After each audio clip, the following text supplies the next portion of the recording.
In 1996, Scholastic began publishing Animorphs. Over the next 6 years, Katherine Applegate and her husband, Michael Grant, under the pseudonym K.A. Applegate, produced 54 main series books, several spin-offs, and inspired a TV series, graphic novels, and a cult following.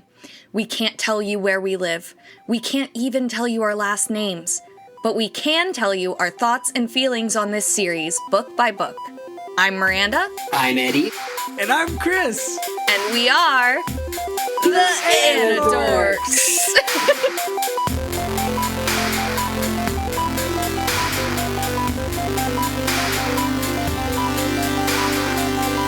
These may be kids' books, but we discuss dark themes and mature content. There may also be some explicit language. Listener discretion is advised.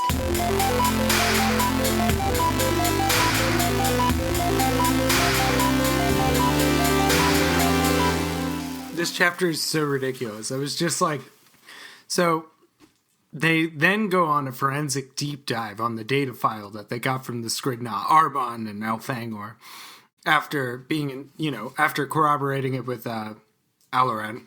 And before, I really like this. The verb that they use for going into zero space is that they translated into zero space, which is I feel like a very technical term, because translations in 3D space is a thing that happens in 3D graphics and stuff. Mm-hmm. So they hold a little war council. Well, war council may be too strong a term. They hold a little fun council. Yeah. They're going on an adventure. But they can't get away from the humans. So they say that the humans are just like crouched at their feet. Story time, but we're not going to talk to you. While they direct message each other, and Chapman's like, hey, no one's paying attention to me. It is like, Chapman is a psycho, but I understand. I think he's actually having a kind of appropriate response for how condescending the Andalites are constantly being to the humans and to every other race, basically. Well, maybe I won't say it's an appropriate response, but I understand why. It's an understandable response. Yeah. I wouldn't say that immediately flipping on your human ally and being like, ha, your dad will never be the same. I don't mean that. I can't condone that. Next level shit, Eddie. I'm just saying I can see where he's coming from. It does seem very much like, when they talk about toddlers not having developed empathy, so much of his behavior is like toddler-esque, except he knows big words. Because he's like... But that's like what because this is seriously, hey, pay attention to me. And then the other things are like, how can I use the most words to hurt the most feelings? No, Miranda, you just did that impression of Chapman, and my eyes were glancing on the page, and they went to, hey! You're doing your little telepathy thing and keeping us out. I'm not an idiot. Like, it is actually... exactly what I'm talking about. Yeah. Before we even get into the conversation, they've already determined that where the Skridna were going, right? That's what when they took apart the computer. They were headed for the Taxxon homeworld, which doesn't have a name. They know... Right. No, homeworld of the Taxxons. It's just the Taxxon homeworld, yeah. And the critical thing is they don't think that the Skridna know what they have. They think the Skridna have the time matrix, and they only think of it as another thing to sell. They haven't considered what it could possibly do for them.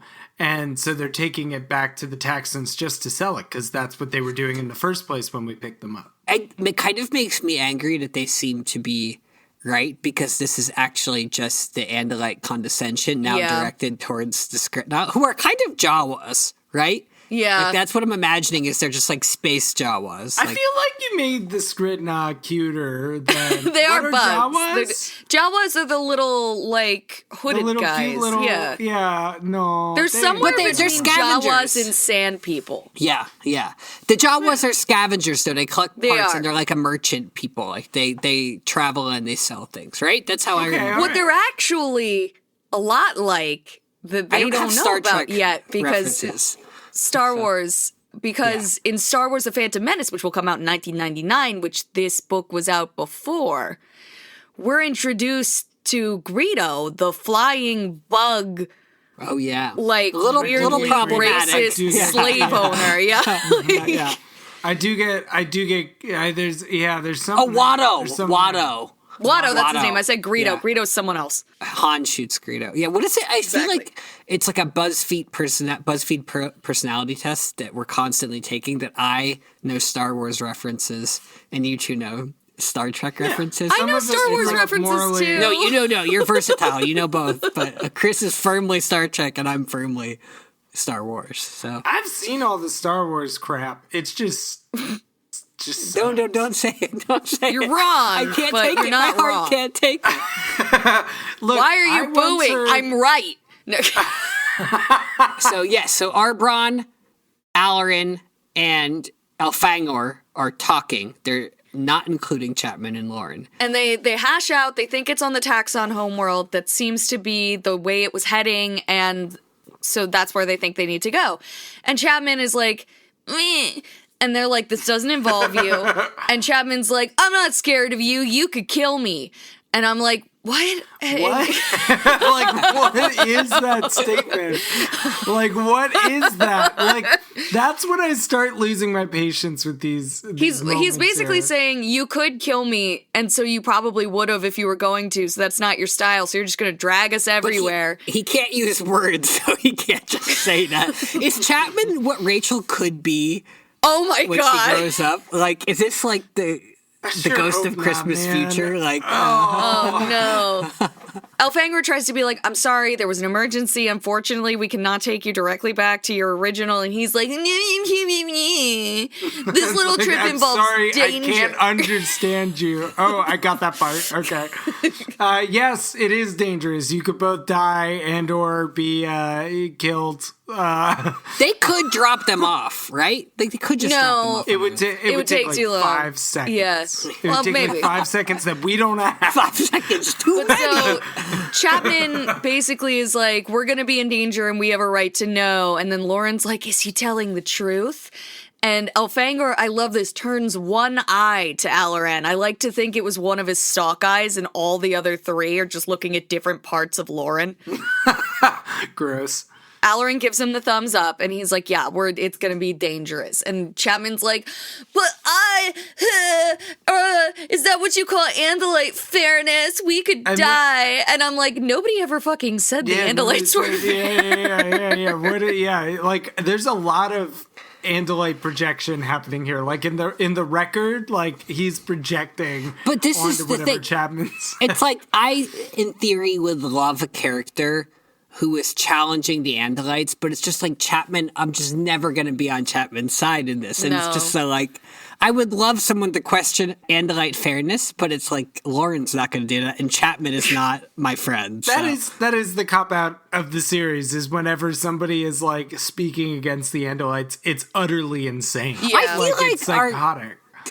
the kids are kind of skeptical of them. At least some of them are, right? They're starting to learn, to be more skeptical. I guess, like, Marco and Bookie, Rachel especially. Axe maybe more than anyone. He's That's because true. we get him thinking about it in his book. So Alloran says that the humans do have a right to know what's going on. He's like, we're going to a Yeerked planet. We've been fighting the Yeerks, and the Taxxons chose to like let the Yeerks enslave them, and that's where we're going. the Taxxons are Jeremy Jason McCole as a species. Right. They're like, they should be a morally victim, bankrupt, but, but adorable and beautiful. And then Elfangor sort of explains what the time matrix is very vaguely, and just that it's like a time machine. And Lauren's like, why would a time machine be a weapon? And Chapman's like, oh, apparently, like, this is not like a multiverse theory kind of thing. It's just the one.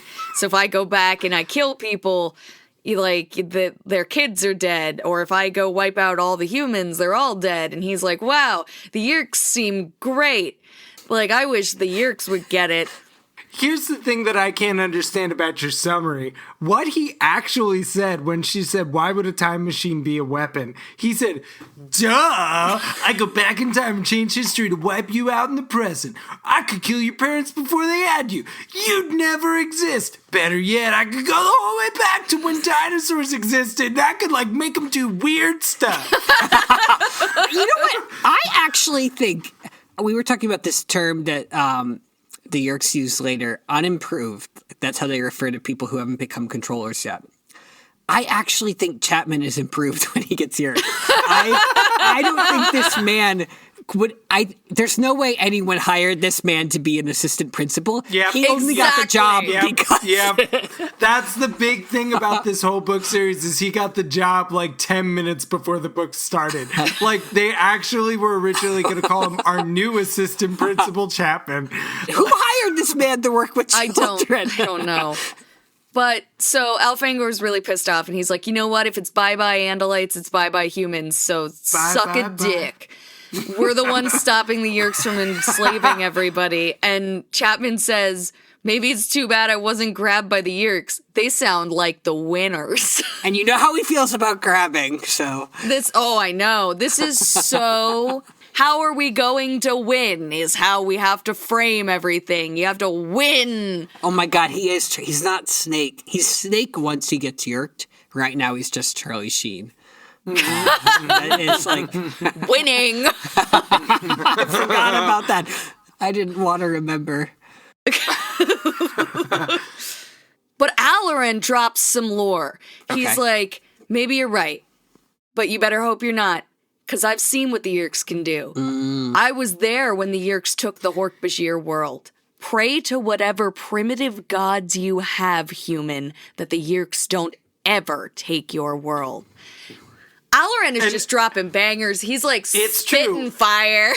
But Chapman's not getting it. He's just like, okie dokie. Like, it's just like, I'm going to keep being a psychopath this whole time. I don't know about you. Yeah. And then Arbron, they're approaching the Taxxon homeworld, and Arbron and Elfangor decide to pretend to be excited.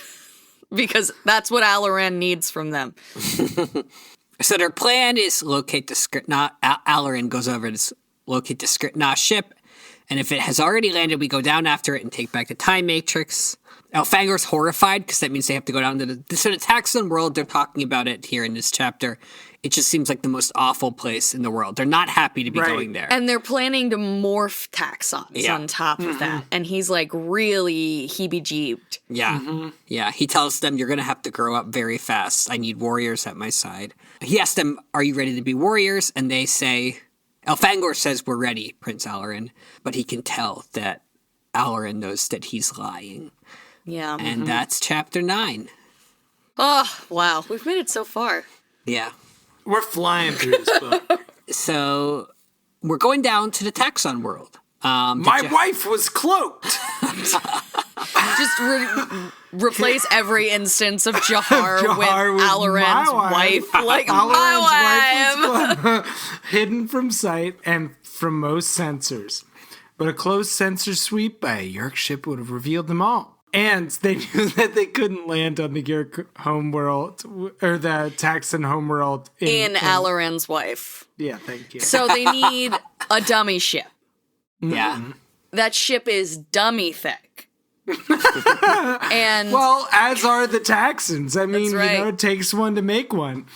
And Arbron's the better shot, so he's going to take is it the Skritna ship that they're taking out? No, they find a Taxxon transport ship. Yeah. That they're going to disable one of the engines so that they can go board, so that they can get some Taxxon morphs. And This is Arbron, some faster than light shit. he is the better shot, so he manages to take out the engine, and they jam the communications, and then they board. This is where it gets real nasty. Yeah. Like, we're going to get on this Taxxon ship. It's weird that in a book narrated by Andalite, it's still, like, in the main series books, everyone but the humans basically are expendable. So the Hork-Bajir, the Taxxons, the Yeerks, to a lesser extent, I guess. Now we're in an Andalite book, so there aren't humans here, but it's still like they're gonna just kill some Taxxons and Hork-Bajir here. Yeah. And I feel like they're more comfortable talking about killing in this book. Yeah?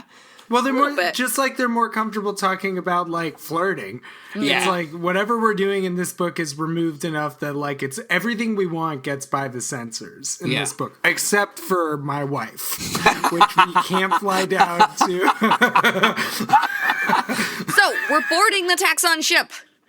They're blowing open the hatch. They explain how shredders work, handheld shredders that have 6 levels of power. The Andalite Draken Beam, which is very much so like a phaser and has a stun setting, and like, it's very important. It's They keep them on on, like, strong incapacitate large creatures but don't kill. Mm-hmm. Alloran, right before the door gets blown open, says, "Remember, don't kill them all. We may need to acquire them." Lauren chimes in, "Good luck," and then the hatch blows open. Where is Lauren standing? Well, there's not much room in Alloran's wife. Yeah. Mm-hmm. As they're drifting through the cold confines of space away from Alloran's wife, they start to make it... Eddie, why are you laughing? They make it to the Taxxon ship, and are they shooting in space? I'm unclear. No. They're on the other ship, right? Oh, they combine. I don't have a word.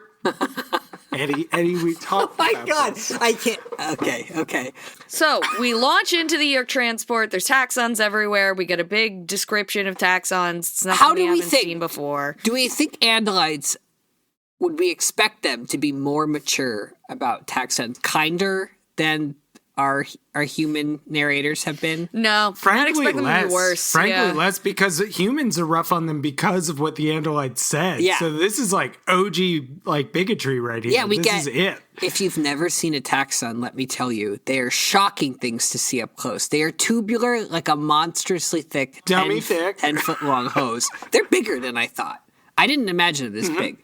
We don't get the Jello eyes. Each like congealed liquid. That's Jello. Yeah, but they specifically. I guess they don't have Jello. Yep. They're saying it's more of a boba tea thing, but like it's fine. But they do recognize mouths, right? Very top is the mouth, which they seem surprised about with the humans. Yes, the mouth, around red-rimmed hole circled with a vicious row of teeth. Right. The Taxxons don't use their mouths for talking. That's true. They use them for loving. That's right. And for singing. We get some combat. They open fire. Zap, From the dragon beams. Yes, we are going to get their face with dragon beams. Speaking again, we're going to get the shrew in a moment, I think. But it's actually a shriwar. That's and right. It's a scream. It's a shriek. That's right, because in his darkest moment, pushed into real combat at too young an age, Elfangor doesn't pause to think. He just kills. He goes berserker. Yeah, he does a barbarian rage. Yeah. And just is Which is, it's a shame he does that this early in the book, because he's not going to get a long rest for quite some time. That's right. So, you gotta save those kids. After he's torn them to chunks of flesh with his tail, he says the Taxxons are cannibalistic, not a nice species. He's trying to be diplomatic. Yeah, but he's also trying to throw them under the fucking bus. That's true. He's just blenderizing them. Yeah. Like, he's just like, shred. Not nice. Oh, in case you were worried about what I'm doing, they're not nice. It is interesting that he brings up, though, as will be a theme, the hunger of the Taxxons, because even the Yeerks in their heads can't fully stop the Taxxons from trying to munch on a fallen comrade. Well, you're going to be hungry if no one's stopping to feed you. If someone just fed the Taxxons, then they would. Feed the Taxxons. That's what this podcast is all about. That's right. All of the money that I make from panhandling on the streets goes to feeding the Taxxons. So the Taxxons are just the first stage of them docking with this ship. So the Taxxons, oh my God, the Taxxons retreat, the Hork-Bajir emerge, and then Elfangor really lets loose. This is really where the Berserker rage comes out. Kicks in, yeah. And Alloran is just like, fuck yeah, man. Fucking get in there. War's great. Even though, like, 10 minutes ago. Exactly. It's kind of coming out of him, though. Like, he's getting... Oh, yeah, he's excited to fight. He is excited to fight. You're right. He's getting revved up. He's getting... Because, I mean, we'll get there in a couple pages, but he's about to suggest some pretty heinous war crimes, and he's not even Visser 3. He does say, well, it's been a while since I fought a Hork-Bajir. I'll take the two big ones in the middle. And I feel like, Sophor comes back from the beginning. His Elfangor's little training. This is where he levels up, and I often think about that, like, you know, when I'm about to make out with a person for the first time, I'm like, don't think, Chris. It's all instinct and training now. Remember what Sophor told you. Do you whisper that out loud? Yeah. Usually, yeah. Right into their mouth. Well, I just want the people to know my pedigree. Oh my so God, to speak. the idea of trained. whispering into someone else's mouth while they're trying hot, to isn't kiss it? you. It's hot, isn't it? So disturbing. You should try it. Try it tonight. Yeah, but so Elfangor's just really good at killing. He just kills. He just kills. He just kills. He kills to kill. And afterwards, when he's standing there with Hork-Bajir blood all over him, Arbron stares at him like he's seen a ghost. Alloran's nodding grimly as if he recognized something about Elfangor. And then Elfangor whispers, "No." And he runs back into Alloran's wife. Yeah.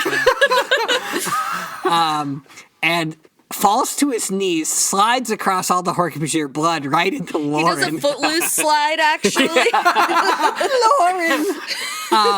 You gotta cut arms, cut off some Hork-Bajir arms.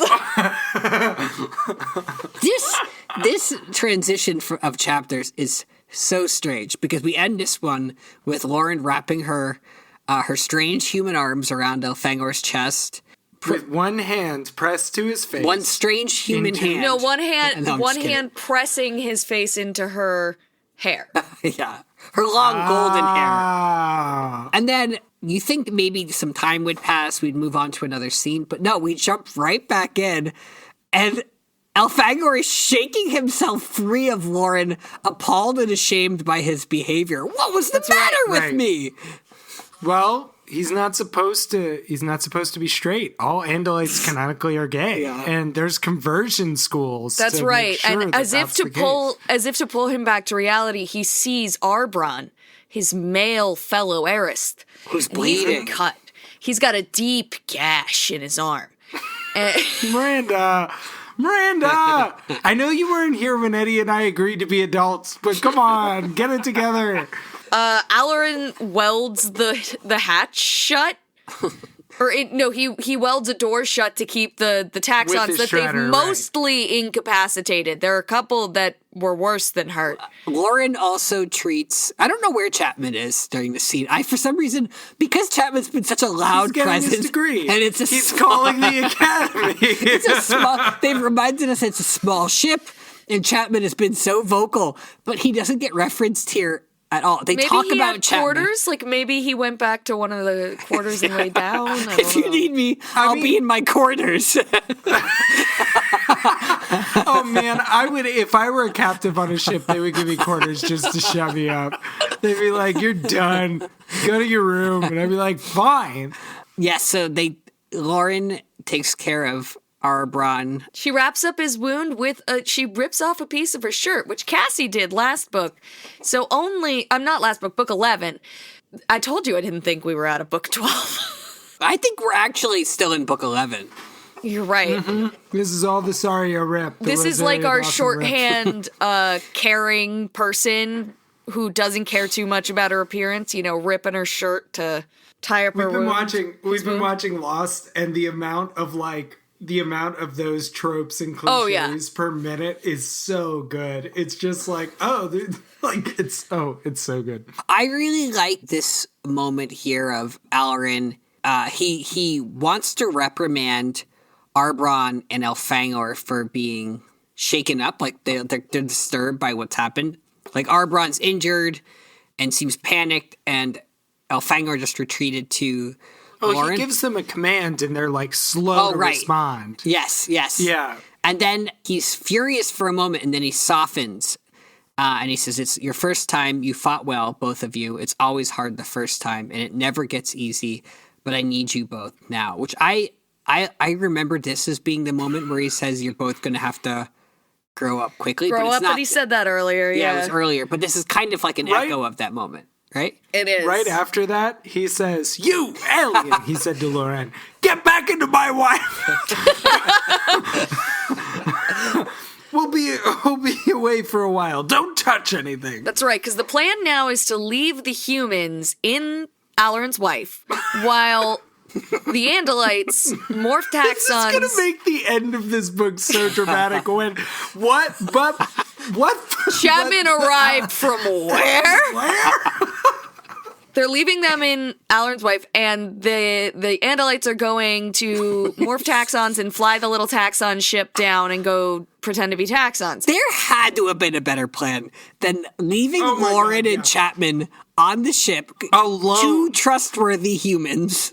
Who certainly haven't stolen a ship already in the past couple of days. Why don't we just wipe their memories now? And then put them in the cell and just let because if they don't know leave it running a little longer with Chapman. Just wipe all of them. We want a blank slate. Memories, yeah. Back before he got Chapman pilled. And couldn't they just take the Hork-Bajir morphs? Why pick the cannibalistic creature that you've reminded readers over and over again is fucking good point. Because this ship, I think, was designed to be flown by Taxxons. Oh, and guess what? They're just such good little pilots. They have those little and higher level Yeerks seem to be in Hork-Bajir than in Taxxon, so they'd have to potentially converse. Whereas it seems like the Taxxon controllers aren't really expected to converse, even if they're like, they're the sheeple. Yeah, I will say I would trust a Taxxon to parallel park my ship any day.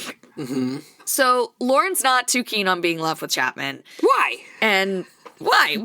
What has he done? And he's just spoken the truth. This is so sad. You're so emotional. You can't handle my real talk. She feels the need to say.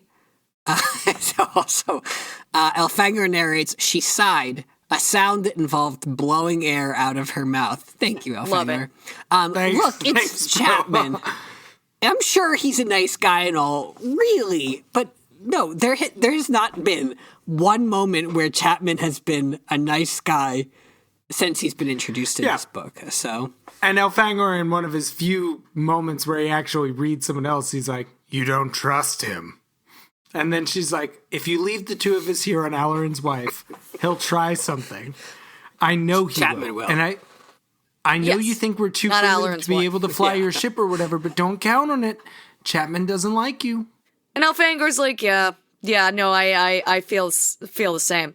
But we can just tell the computers not to allow him to use the ship. And I've got a real secure password. It's the electorate are great 1 2 3 4.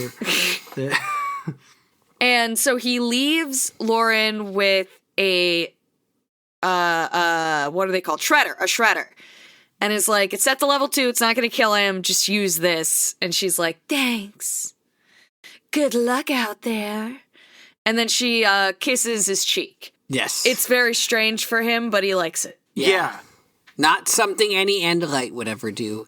And yet, right, because if an Andalite were to do it, it would involve pressing the hoof to the face their hoof lips. Of another, their hoof lips. Can we just read the description of the kiss? Sure. Can somebody read that? Then she put her face close to mine and pressed her lips against the side of my face.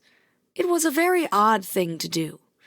Not something any Andalite would ever do. And yet I did not mind it. Would a kiss not be the same if you didn't have a mouth? So if an Andalite came up to you and just pressed the front of their face? It would not be the same. It's not the same. It's more like holding hands, but with faces. Yeah, you would have no reason to, except that Andalites call that saving face were oddly designed to still have the space where a mouth would be, at least in the cover. Look, this is all wishful speculation on your part. And what's the wishful? As an adult, I won't put up.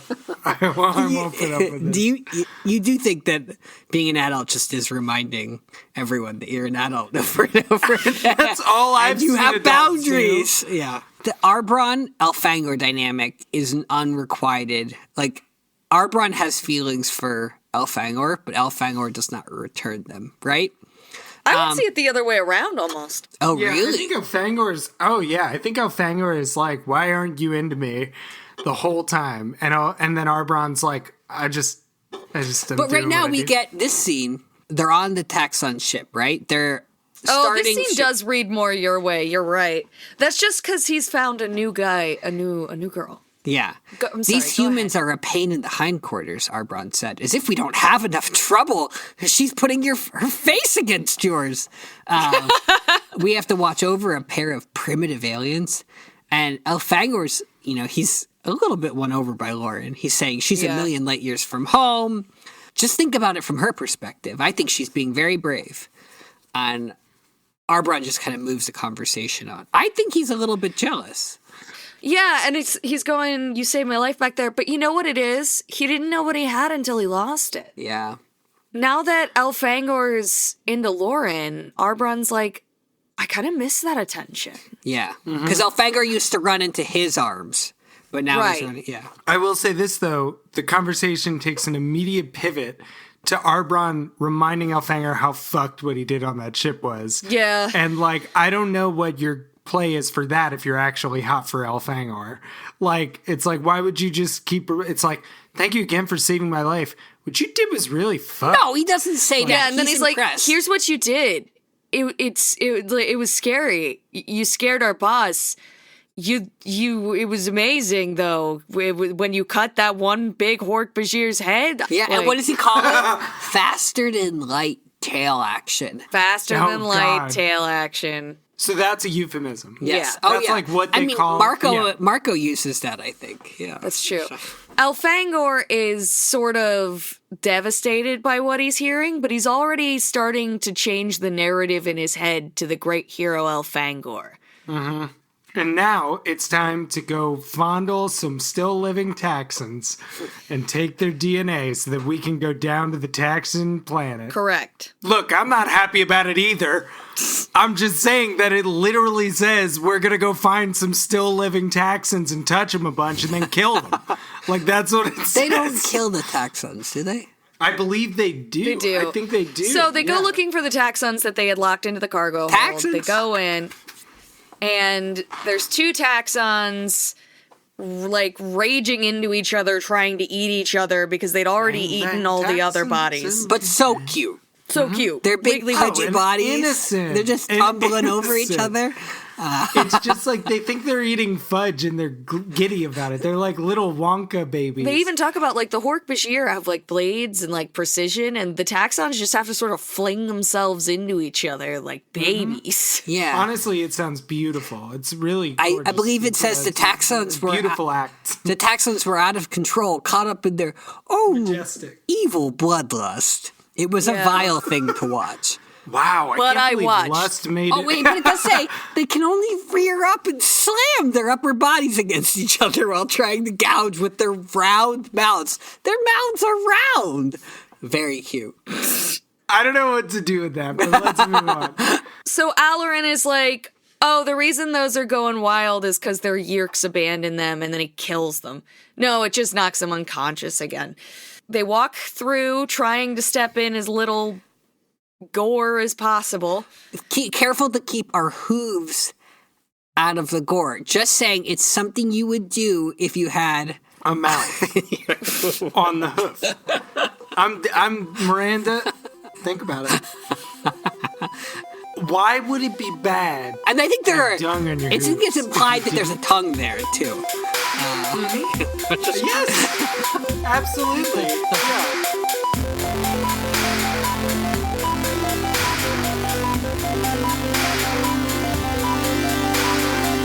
Thanks for listening to Anidorks. We'll be back soon with lots more to say. Until the Andalites return, or at least until next time. See you soon.